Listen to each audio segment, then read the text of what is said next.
Hey friends, welcome to Embracing Your Season. I'm your host, Paige Clingenpeel. Today, we have an amazing episode for you because we are going to talk about the best of 2024. So, of course, with me is the amazing Mike Segovia, and he's my producer. He's behind the scenes. We get to have all these great conversations, and he and I are going to discuss the best of the interviews that we have had. Can you believe it's been a year, Mike? Paige, I can't believe today, as we aired this program, it's December 31st. Where has the year gone? It's crazy. It goes by so fast, doesn't it? Totally. But Paige, so many great moments happened this year on Embracing Your Season. It's so cool because we're going to highlight some of those today.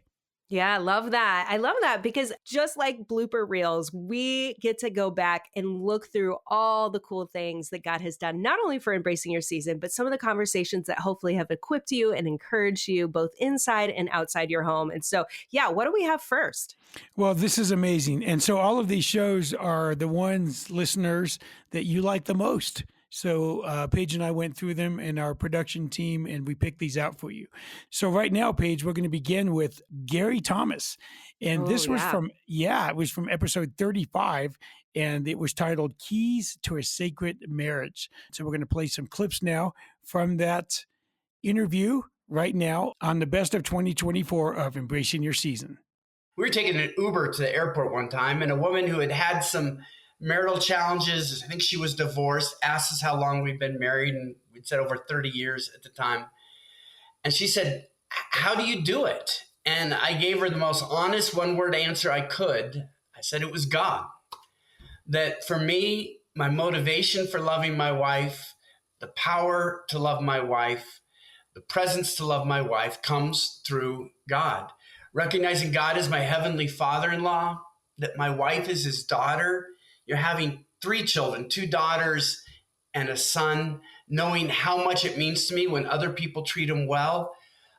This approach of looking at marriage as sacred and as an aspect of worship, I think one of the best ways we can worship God, really has marked our marriage and transformed our marriage and keeps us going.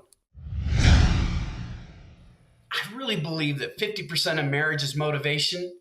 And the Bible tells us in James 3:2 that we all stumble in many ways. And Romans 5 says that there is no one righteous, not even one.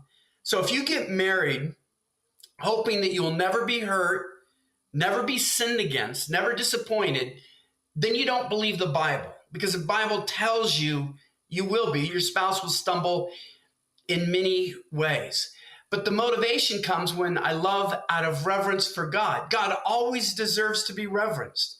There's never a moment in time when God doesn't deserve to be reverenced. So if I love out of reverence for him, to whom I owe everything, to recognize that he's not just my heavenly father when I get married, he's my heavenly father-in-law, I have an entirely new motivation to love somebody who stumbles in many ways because it's an act of worship toward the God to whom I owe everything.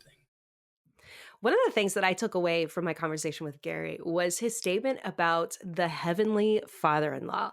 I know oftentimes that we have this idea, the stereotype of in-laws, but how cool that he gave that statement that actually changes the way that we then interact with our spouse in such a way that we want to bring honor to the in-laws, and God being the ultimate in-law. Yeah, I just think it just is such a crazy concept that I never thought about before. So I was glad Gary brought that up. Absolutely. It was a fantastic episode, and that was episode 35. If you haven't heard it, you need to go back and listen to the whole thing with Gary Thomas, Keys to a Sacred Marriage. Okay, Paige, we're humming right along, and I know that you love this guest that's next for us here, and it was Kara Powell.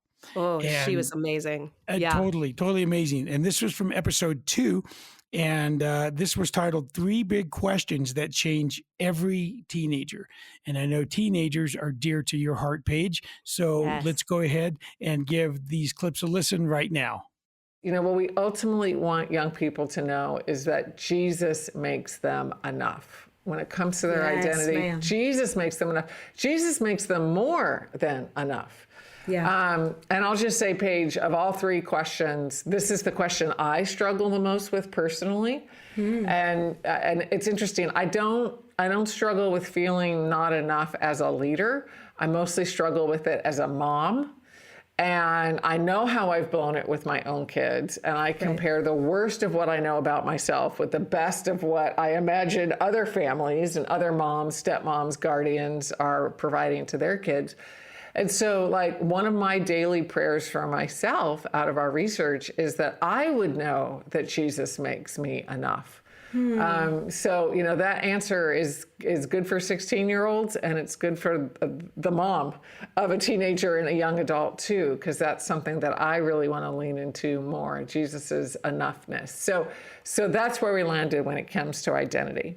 Wow. And I can't agree more that in my own practice of counseling, that seems to be the one that people struggle with the most, the lies that they believe about themselves. Totally. And then switching that into who does God say that I am? And that's transformative for them. I love asking young people this question too. If you could ask God any question, what would it be? If you could ask God any question, what would it be? And, you know, that you can learn all sorts of things about your child and what they're struggling with, what they're wondering, what they're appreciating about God. So, and a lot of our research, we've looked at the role of doubt, and about 70% of youth group graduates admit to having significant doubts about their faith. And again, those are the ones who admit to it. It's probably a higher percentage. And let me just encourage us all that it's not doubts that are inherently toxic, it's unexpressed doubts. But when young people have the opportunity to express and explore their doubts, that's actually correlated with greater faith maturity.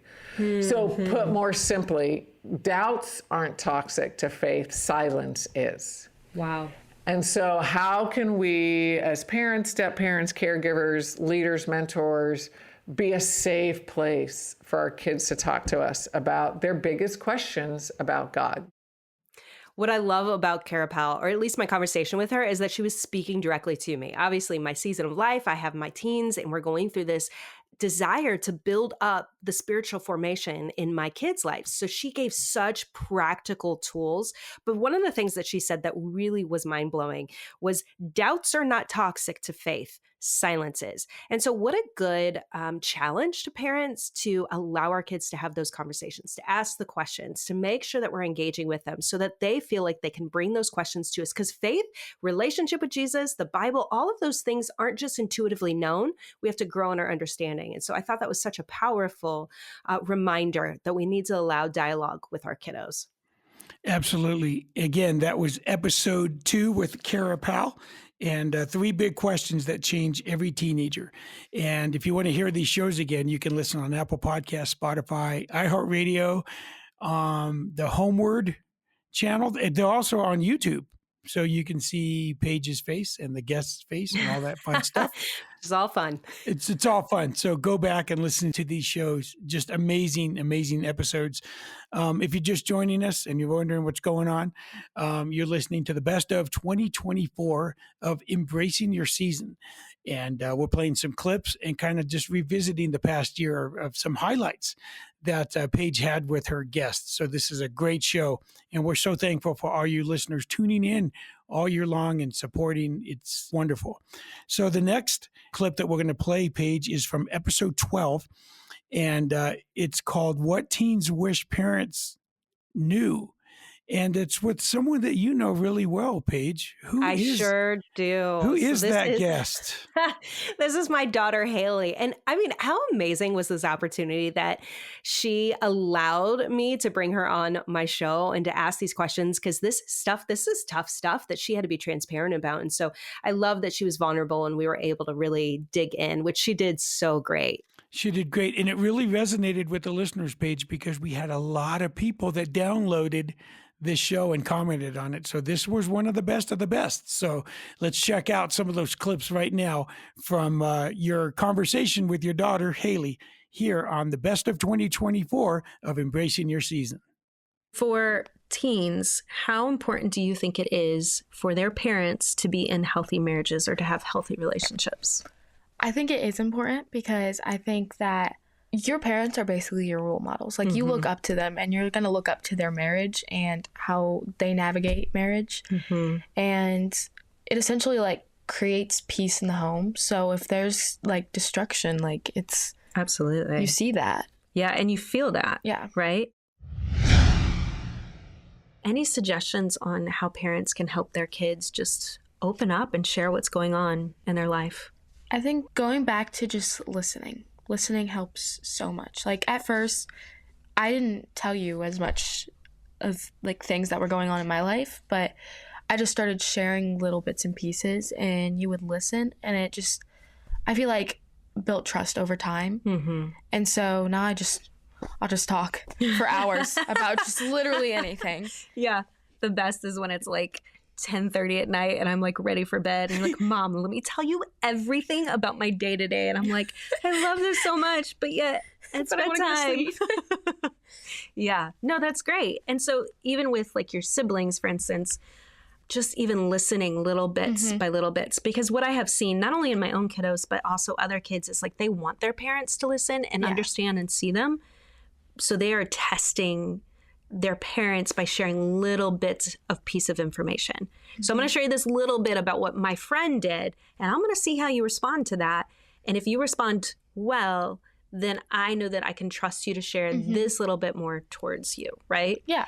Yeah, I love that. I love how we can just slowly progress to being more vulnerable and open with one another. But parents, we have to listen to this. We have to be an active listener and pay attention, get off our phones, get off our TVs, whatever it is that's distracting us, and see and love our kiddos in that way. So what I love about this is that not only was she teaching me how to be a better parent, but like this is stuff that really highlighted the things that I was even doing well with her. So for instance, like the boundary conversation or just listening. And she did mention that, we weren't always, she wasn't always forthcoming with me, but the more that I practiced just sitting and listening, the more that she started opening up. And so parents, what a great reminder that in order to build that conversation experience with our kids, sometimes we just have to sit and listen and hold our tongue. And that has great power in our relationship moving forward. So such a good reminder. Absolutely. And what I loved particularly about this episode with Haley is that she was just so authentic. Yeah. It was just totally real. And I think that resonated with our listeners. So I must admit that I was a little nervous too. I was like, okay, so what's going to come out? Because again, this is pre-edited, but at the same time, I'm like, she's going to drop some bombs and, like people are going to start judging me. But you know what? It came out pretty good. So yeah, I'm proud of her and I'm proud of me as a mama. Let's give a shout out. Absolutely. That could be a difficult episode where you're on there with your daughter, but you both did wonderful. And obviously the listeners agree. Yeah. So as we continue our look back to 2024 and all the great things that happened on Embracing Your Season, we're now getting to episode 43. And the title of this episode was How Intentionality Crushes Anxiety with Nicole Suvar. I know that this was a real great one for you. I know that you enjoyed this conversation, Paige. This was amazing. So we're going to play some clips now from that episode. And you're listening to the best of 2024 on Embracing Your Season. Tell us a little bit more about trying to live intentionally.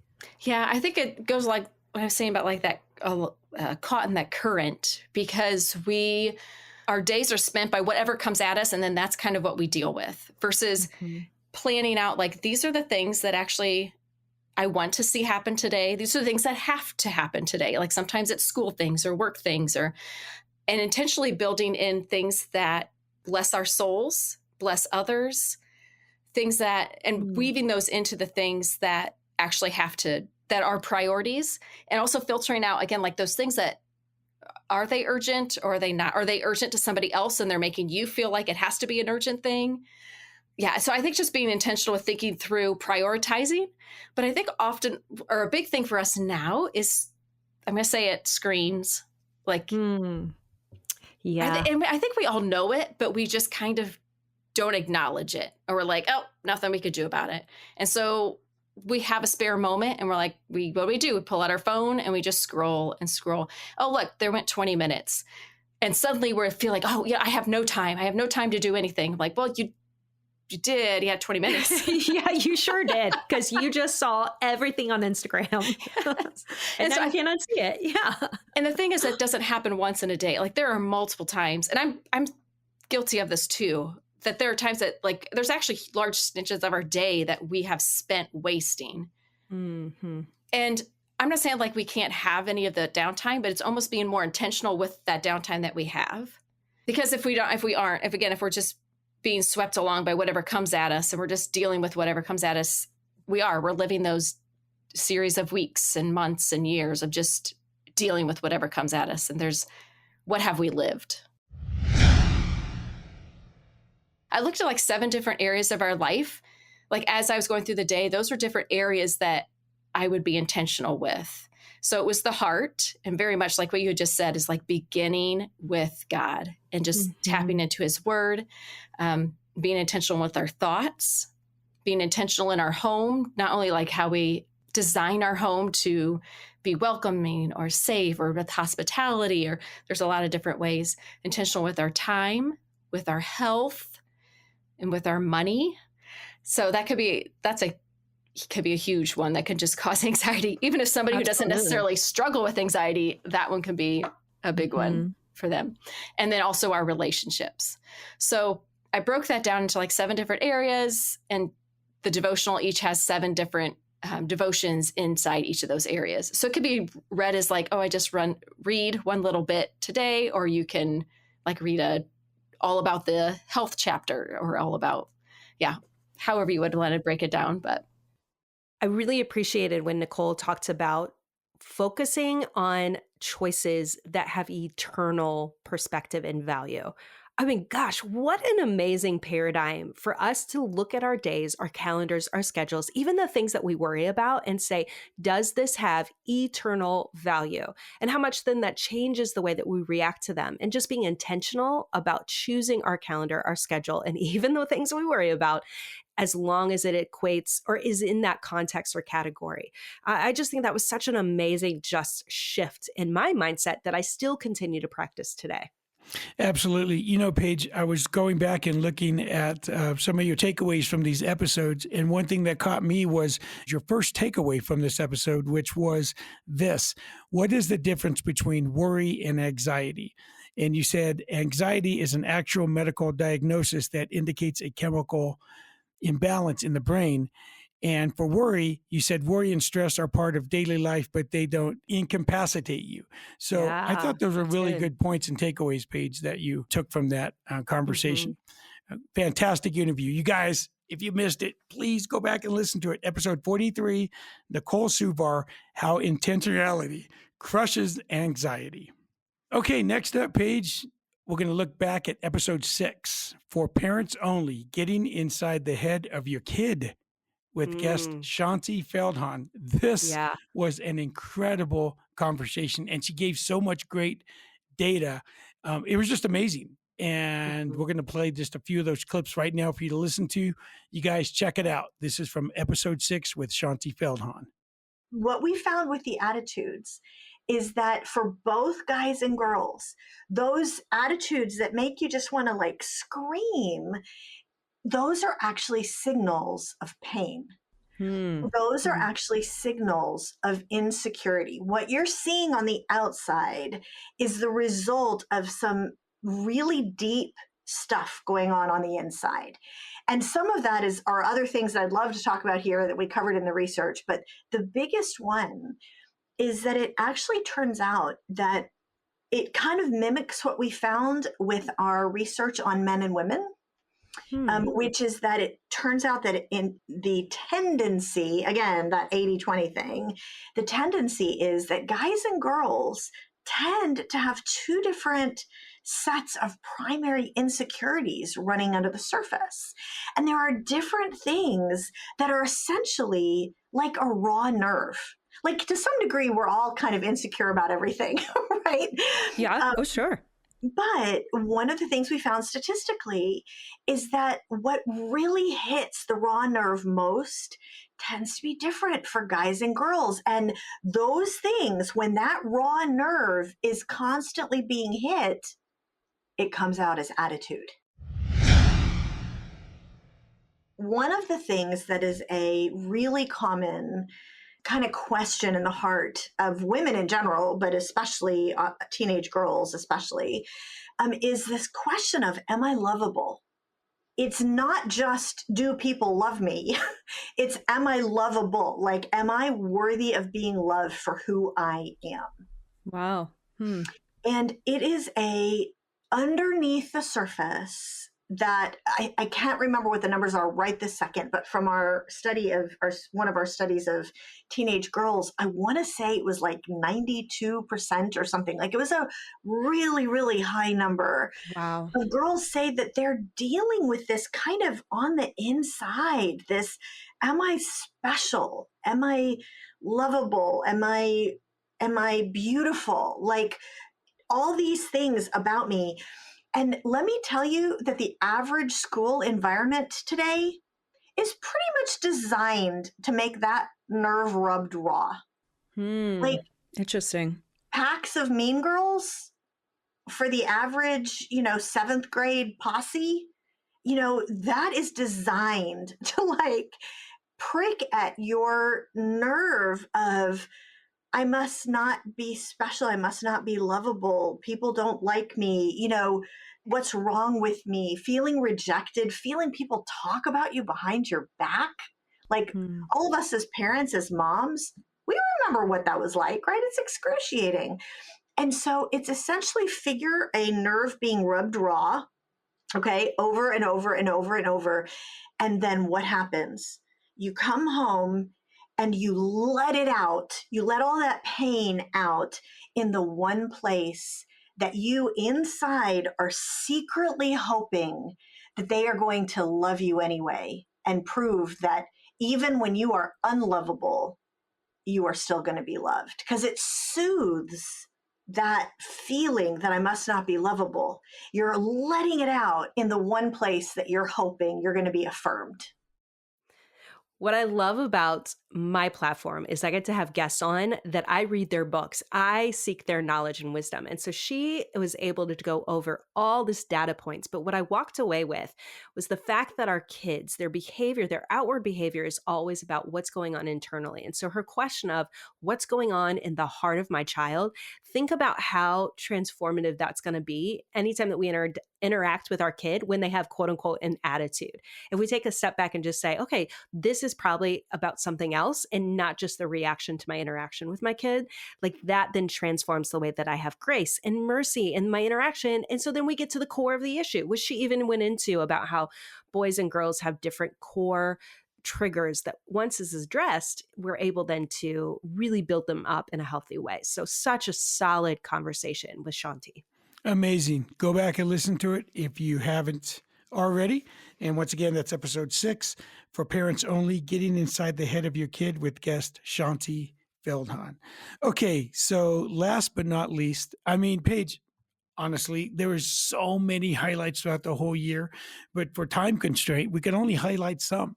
Mm-hmm. So if you've missed any of these, go back and listen to all of them. And don't forget, please, if you listen on Apple Podcast, it's a great way to jump on and give us a rate and a review. And if you really like it, we love those 5 stars. And then let us know what you like about the show. It really helps us, and it helps Paige formulate those guests for this coming year. So we appreciate you so much. Once again, you listen on Apple Podcast, go give us a rate and review. Download it. Share it with your friends. We love you guys, and we appreciate all of you that listen to the show. So now we're going to check out episode 48 with Justin Wetmell Early. And the name of this show was Habits of the Household. And this was a fantastic interview. Mm-hmm. Oh, man, it was great. Sure was. Oh, yes. And so we're going to listen to some clips from this particular episode right now. So the question is, how do you get out of that reactivity? You cannot think yourself out of a problem you didn't think yourself into, right? We practiced our way into this, so we need to practice our way out. And I think that's one of the major insights here is none of us sets out, as you said, I want to be the guy who's more attentive to social media than my kids. Or I want to be the kind of person who snaps at my kids tonight. I'm going to go hard in the paint tonight. I'm really going to play my, no one said no one ever, right? And likewise, it really doesn't do us a lot of good to say what we always say is tonight I'm just going to be patient. Tonight I'm just going to, that's a wonderful aspiration. But as we all know from New Year's resolutions, they don't matter until they become small, achievable rhythms practiced in community. That's what leads us to goals. And that, again, this isn't like a productivity hack or like your best life now. This is just understanding who God made us as image bearers who are broken by the fall, who God made us as embodied souls whose bodies matter. Like, we get trained into rhythms. And just like none of us assumes that our kid can hit a fastball the first time we ever throw it at him, but he's got to practice to learn that. So we should assume that we're not going to be patient parents the first time we encounter a 5-year-old's kindergarten tantrums. We have to work at that. And that's the life of discipleship, of practicing it. And so that is kind of, again, like, obviously what this whole book is about is the idea of how would we practice becoming the kinds of parents that we want to become. Because we need to be parented by God before we can parent our children well. And lots of this is about attending to our own formation so that we can be the kinds of loving and patient parents who model the way of Jesus. And we can get specific about that, right? It looks like things like habits of putting your phone away so that you are attentive. It looks like things like creating rhythms of presence at your house, like family meals, so you're actually learning to talk to each other. It looks like things like bedtime liturgies, where you're practicing over and over speaking the gospel into difficult moments. It looks like things like pause prayers, where you're saying, I'm not going to lash out in discipline until after I've briefly looked to the Lord on this. And I'm naming 4 habits of the book there, right? But you can look at a lot of those and say, there are actually ways, and this isn't newfangled, like Justin made this up stuff. This is the ancient church understanding of how we change in rhythms of community and applying the historic Christian spiritual disciplines that people have been doing for millennia. And we saw, Old Testament people do, we saw Jesus do them, and saying, oh, that might help our parenting. You talk about 3 different lenses that you view them through, like forming parents, forming children, and forming family. Right. Tell us a little bit about these categories and how they inform and benefit us when we practice them. Yeah, so the deeper you think about formation, the more multifaceted it gets. And I think this is really helpful because I think a lot of people approach parenting with this downward direction of like, okay, show me how to fix these children.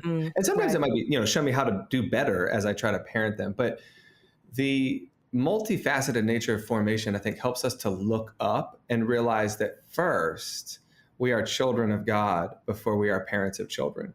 And so formation is going to be first of us, right? And thinking if I want to see my children become disciples of Jesus, and Paige, I so long for that, right? I so long for them to see them love and follow the Jesus that made them.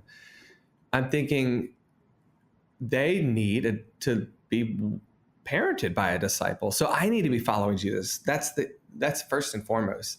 And then we think about things that form children, and we can think about rhythms that, like, okay, if I'm a disciple, how can I help them come along, teaching moments, moments of discipline, talking to them. And then once you have that bidirectional idea, I'm being formed, they're being formed, that immediately becomes a communal kind of formation where you're forming a culture. So you'll find habits in the book like Scripture Before Phone that are really trying to get parents to attend to their own spiritual formation.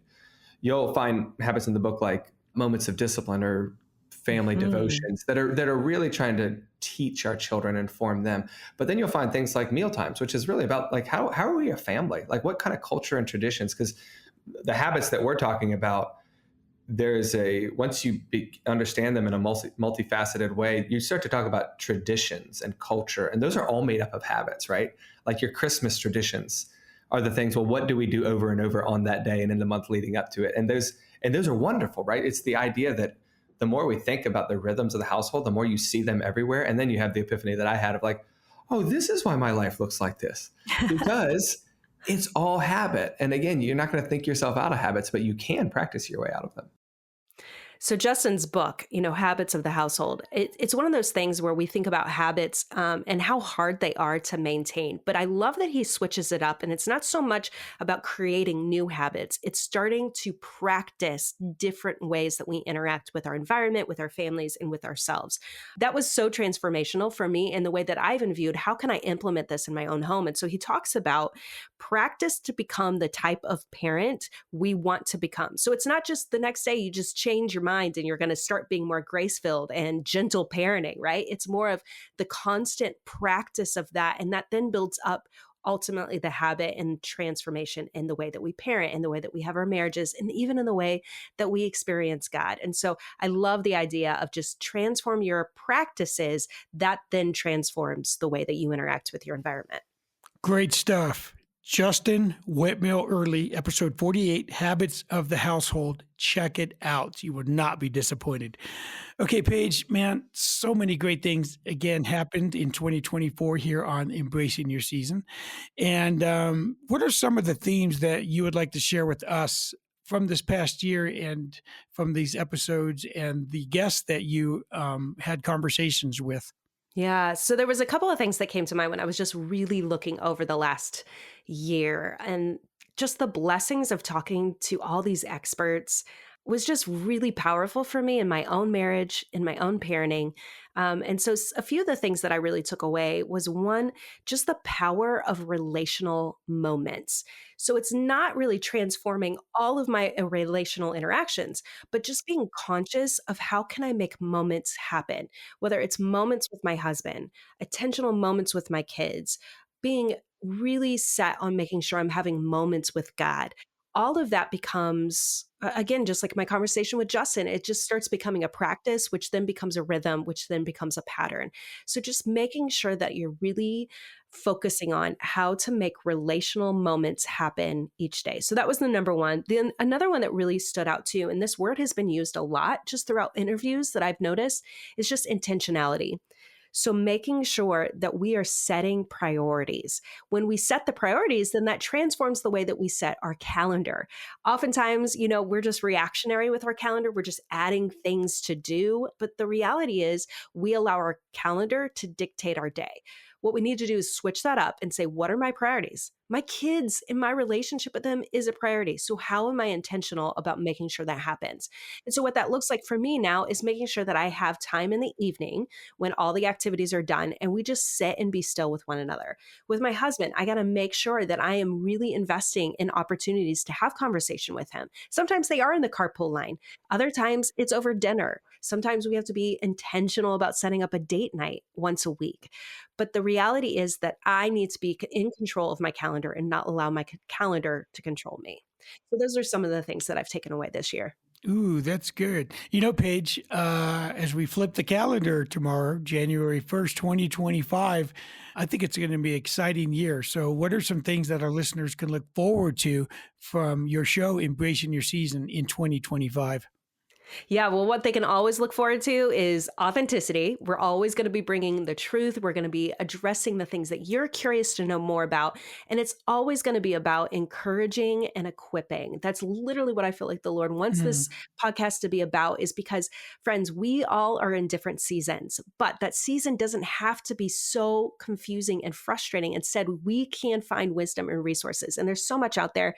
That's what I want this place to be, is a landing page so that you can find what your season needs the most in order to be the best parent, the best spouse, and the best Jesus follower that you can be.